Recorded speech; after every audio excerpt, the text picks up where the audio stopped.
jusqu'à 9h, Good Morning Business. Il est 7h45. On avait promis à Pascal Caigny, le patron de Business France, d'inviter l'un de ses lauréats au prix Choose France, c'est-à-dire les entreprises étrangères qui ont choisi la France pour s'implanter. Et donc, à tout seigneur, tout honneur, Étienne Tichit, c'est vous, directeur général de Novo Nordisk France et lauréat de Choose France, qui donc est sur ce plateau ce matin, parce qu'effectivement, c'est l'occasion de découvrir peut-être une entreprise, Novo Nordisk, entreprise danoise, qui a investi 1,5 milliard d'euros en France depuis 20 ans et qui continue encore cette année avec son site industriel qui est situé près de Chartres. Vous fabriquez de l'insuline et vous exportez 95% de votre production made in France en Europe, 1500 salariés en France. Quelle folie de choisir la France pour investir. C'est toujours une bonne question de savoir s'il faut investir en France. Ma position là-dessus et la position de notre groupe, qui est détenu par une fondation, c'est faire le choix de la France parce que c'est faire un choix aussi européen. Nous sommes une entreprise danoise et notre implantation danoise initiale nous a conduit aussi à considérer d'autres sites industriels comme celui de Chartres où nous avons effectivement développé une industrie vertueuse. Parce que par-delà le fait de servir chaque jour 7-8 millions de patients en France et dans le monde, avec ce que nous produisons à Chartres, eh bien nous souhaitons aussi être acteurs de cette transition écologique. Oui, parce qu'effectivement, non seulement vous choisissez la France, non seulement vous êtes le premier employeur privé, j'ai regardé, de la région. Tout à fait. Mais en plus, vous êtes engagé dans une démarche vertueuse de neutralité carbone. C'est 2030 pour le groupe et c'est 2022 pour votre site industriel français. Vous allez faire comment ? Alors on a déjà commencé à travailler. C'est toujours la même chose. On démarre les travaux quand tout va bien. Donc c'est important d'être aussi dans l'anticipation. Et donc on avait déjà décidé d'un plan d'investissement de 50 millions d'euros pour notre site industriel de Chartres, pour pouvoir faire en sorte que Novo Nordisk puisse être aussi un modèle en matière d'écologie.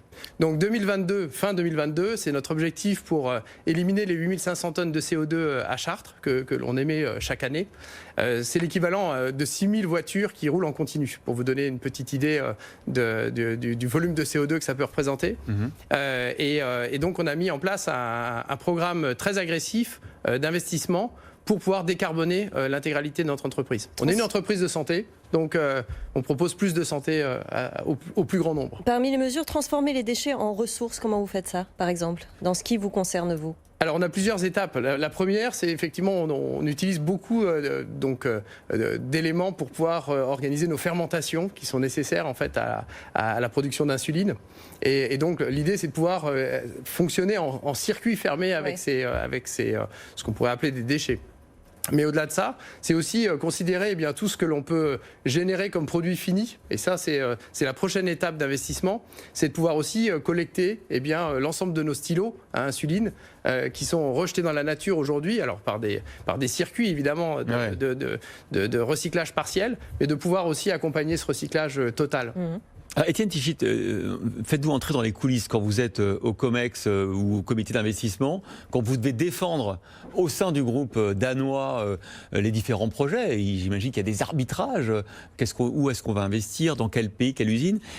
En général, qu'est-ce que vous mettez en avant pour votre usine française ? Et qu'est-ce qu'on vous reproche encore ? Parfois, qu'est-ce que l'actionnaire vous dit ? Bon, la France, c'est bien gentil, mais est-ce qu'il y a des mais ou il n'y a pas de mais pour la France ? Alors déjà, la première chose, c'est étant détenu par une fondation danoise, on fonctionne sur le principe de la triple contribution. Donc tout fonctionne et tout est arbitré au niveau de notre groupe et de notre gouvernance du groupe au sein de la fondation sur les 3 piliers qui sont de la performance, donc performance industrielle, performance commerciale, performance en recherche et développement. Le deuxième volet, c'est toute la partie people, donc personnes et patients. Donc on parle bien de nos employés, des patients et aussi de la prévention. Et puis le troisième volet, c'est la partie planète. Donc les trois ne vont pas l'un sans l'autre. Donc ça, c'est vraiment important d'avoir ça en tête parce que quand on choisit la France, il faut aussi qu'on choisisse au sein du groupe ces 3 éléments-là. Est-ce qu'on peut être performant ? Est-ce qu'on peut être aligné sur les compétences et le développement des compétences ?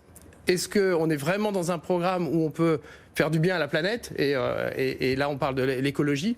Et je pense qu'en France, on a vraiment un terreau pour pouvoir réussir dans ce domaine-là. Merci beaucoup Étienne Tichy, directeur général donc de Novo Nordisk, groupe danois qui, je le rappelle, donc 1500 salariés en France, un demi-milliard d'euros d'investissement depuis 20 ans. Merci et bravo pour ce prix Choose France, lauréat notamment du prix de la transition écologique. Merci d'avoir été notre invité.